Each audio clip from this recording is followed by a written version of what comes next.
धनंजय मुंडेंवर सुरेश धस यांनी कृषी घोटाळ्याचा आरोप केलेला आहे। नेमके त्यांचे आरोप काय आहेत, त्यानंतर काय प्रतिक्रिया उमटलेल्या आहेत जाणून घेऊया। सुरुवातीला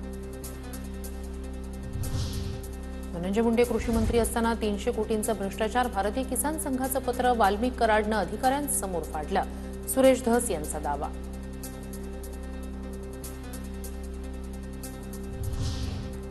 कृषी मंत्री असताना धनंजय मुंडे यांनी बदल्या आणि पदोन्नती प्रकरणात 100 कोटींचा भ्रष्टाचार केला। मुंडेंच्या कार्यकाळात बदल्यांसाठी 60,000पासून 5 कोटींपर्यंत रेट। सुरेश धस यांनी पत्रकार परिषदेत रेट कार्ड वाचलं।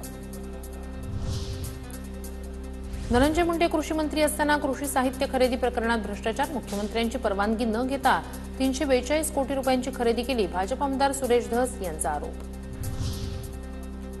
स्वतः डीलर असणाऱ्यांनी मला डीलर म्हणणं योग्य नाही, सुरेश धस यांचा संजय राऊतांवर हल्लाबोल। मंत्रिमंडळाच्या परवानगीविनाच धनंजय मुंडेंनी पैसे वर्ग करण्याचे आदेश दिले, दमानी यांचा मुंडेंवर 200 कोटींच्या घोटाळ्याचा आरोप, प्रस्ताव मंजूर झालाच नसल्याचा दमानी यांचा दावा। खोट्या कागदपत्रांच्या आधारे दमानी यांचा आक्षेप, कॅबिनेटमध्ये कृषी विभागातील खरेदी आणि थेट पुरवठ्याला मान्यता, दमानी यांच्या आरोपांवर धनंजय मुंडेंचं स्पष्टीकरण। धनंजय मुंडेंना बेल्स पाल्सी नावाच्या आजाराचं निदान, बेल्स पाल्सी आजारामुळे मला सलग 2 मिनिटंही बोलता येत नाही, म्हणून जनता दरबार आणि कोणत्याही बैठकीला उपस्थित नव्हतो, धनंजय मुंडेंचं स्पष्टीकरण।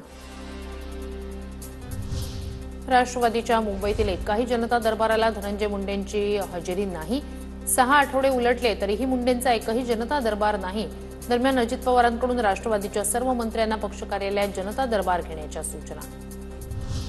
करुणा मुंडे 3 मार्चपासून आझाद मैदानावर उपोषणाला बसणार, निवडणुकीवेळी शपथपत्रात माहिती लपवली, पुरावे देऊनही मुंडेंचा राजीनामा का घेतला जात नाही, करुणा मुंडेंचा सवाल।